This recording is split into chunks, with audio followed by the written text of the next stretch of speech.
I saw that. Fucking put it back. Guys, I'm filming.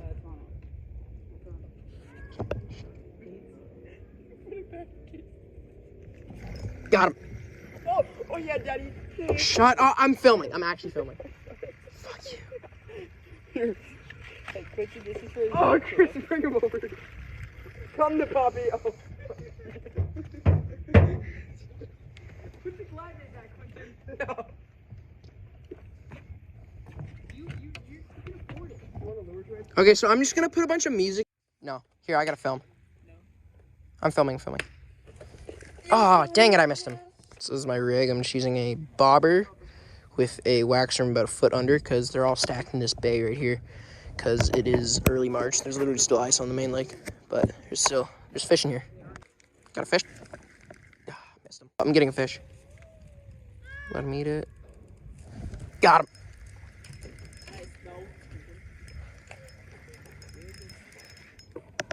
Oh, he's actually... We don't need a net. I don't care. Okay, you know what? You can net him if you want. Yeah. How do you get the 46? Wax worms. This guy keeper? We honestly might. Are you using a smaller big hook? I'm using a smaller hook. Smaller is better. All right, that's a nice way to go. All right, set. Set that hook. There you go. You got one, Patrick. First open water of the year. First open water fish of the year. Yeah, I think so. Probably keep it high. Here. I'm not going to underestimate Here, I got really light line. I might actually get the net. You got this, girl. Oh, we're chilling. It's a small. That's a keeper, Chris. Not a small lee, it's just really small. Yeah. Chris, that's a keeper. We're not keeping more undersized blue. Well, I mean, there's no size limit for them, but still. I switched up my rig because my friend broke off on my rod to a larger bobber, and then Patrick did, and then a jig head and a minnow for crappie or bass or whatever bite. I'm Patrick. Chris caught a fish while he was using my rod. Yep. I took a single cast of it. He couldn't catch anything, and then he actually did catch some stuff. I was catching a lot of stuff. Yeah, he actually was catching stuff. Not a keeper. No, we are not keeping this This thing. one ain't a keeper. Just so you guys know. Patrick, bro. Sorry. I need a change. Quentin, I'm filming. Nice release. Good save. Okay, so I'm going to show you two methods of how to fillet bluegill. So this one, I'm going to actually properly fillet, and this one, I'm just going to gut. So for this one, what you're going to do, you're just going to do a cut to get the head off. So it's going to be something... Sorry, my knife's really dull, so... But it's going to be... You would rather want a sharper fillet knife for this, but you're going to cut the head, and you're going to try and get the guts out also. So the head off.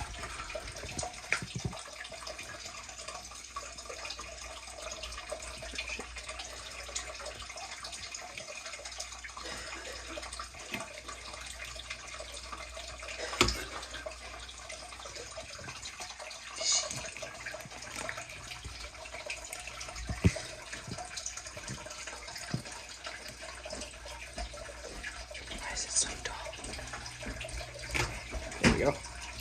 Oh my god, Daisy just touched my foot and I got scared. The hardest part is actually breaking through the spine. But once you get the head off... You can use that as cut bait? If it's legal in your state. In Minnesota... On the rivers. Actually, you can't use it on the rivers. You can't? No, you can't. It's legal. Nowhere? Oh, private lakes though. Yeah. Definitely.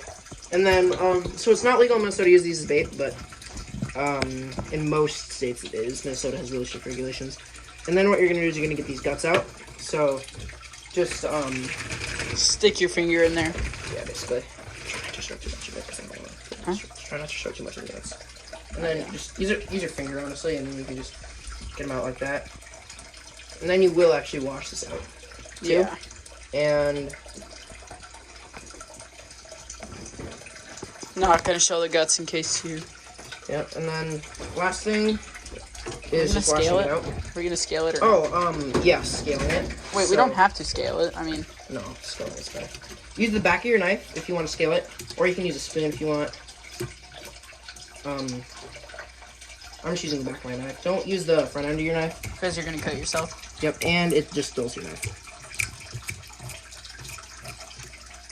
I can work on scaling them if you want me to. I can work on. Oh wait, no, you have to film. I have to film this. Shit. Go.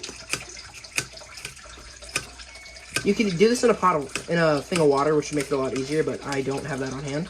So I'm just gonna do it like this. Just put it in the sucker tank.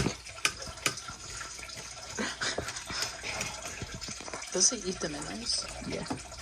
It's being really lazy right now. Alright, and then cut. Okay, so you saw how to fillet, or to gut bluegill, which is better for smaller ones, and you get a better meat yield off it. But for larger fish, you can fillet them.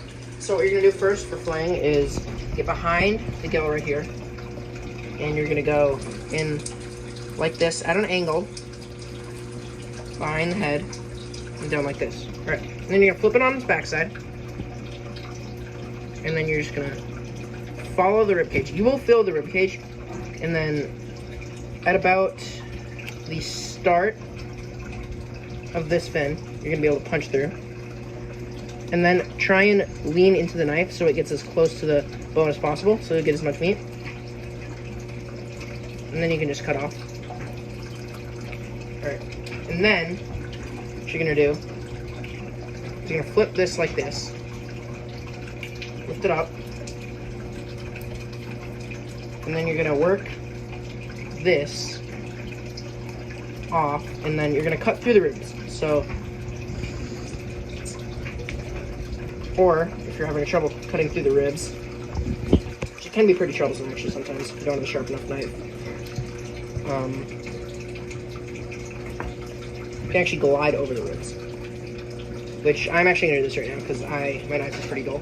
So, just gonna repeat that, get that cut more like, I don't know, larger, and then you're just gonna kind of feel the ribs.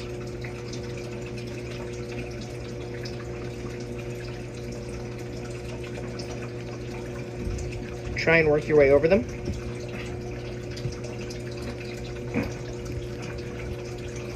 And then eventually you'll just make it completely over.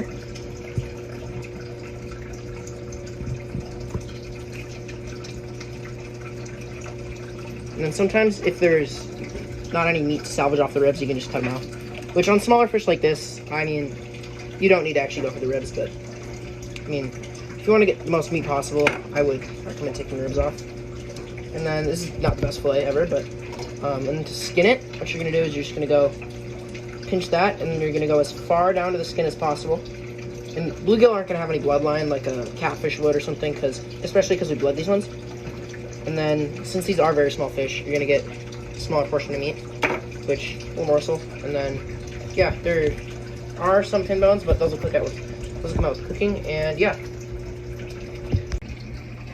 Alright, so that other fillet is not very good. This is a more proper representation of the bluegill fillet. This is before I actually skinned it. So I can't really prop up because my friend who was filming is actually preparing to cook, but it's the same strategy for skinning. I mean, as you can see, it's really clean white meat, especially when you're catching them out of colder lakes, such as we have in Minnesota. Okay, so now you've caught your bluegill, you've cleaned your bluegill. Now how do you cook it? So what I'm doing here is a beer batter shore lunch. I got my bluegill here in an egg wash. So what you're going to do, and then here, let's turn on the pan. You want that oil nice and hot, so I'm going to put a medium heat. 6 or 7? 6.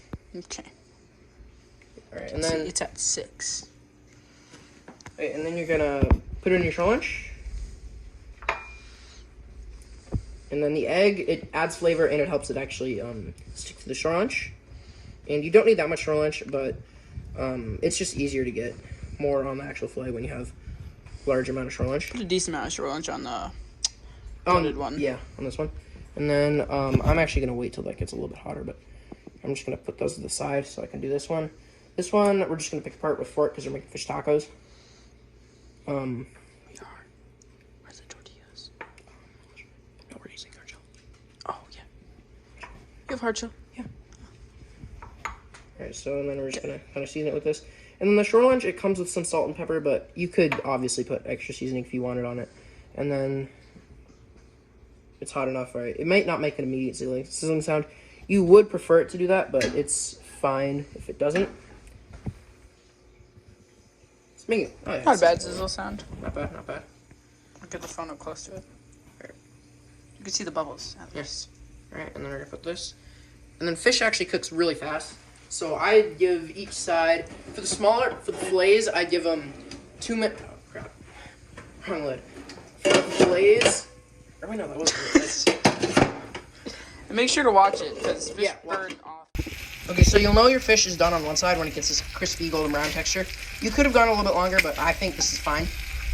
This cooked through, it just needs a better crisp, and then this one, I'm gonna flip it in about a minute because it's thicker. All right, so we got our meal. So we got our fish tacos, and then Patrick here, he lost control of the chocolate syrup. we're having a Big Mac meal. We got our chocolate ice cream bar. And then we got chocolate syrup, mint chocolate chip ice cream, and caramel. And then we got the fish tacos. So it's just lettuce, cheese, avocado, and our fried fish, and then salsa, which I have to put on mine. But yeah, it's pretty fire. Yeah.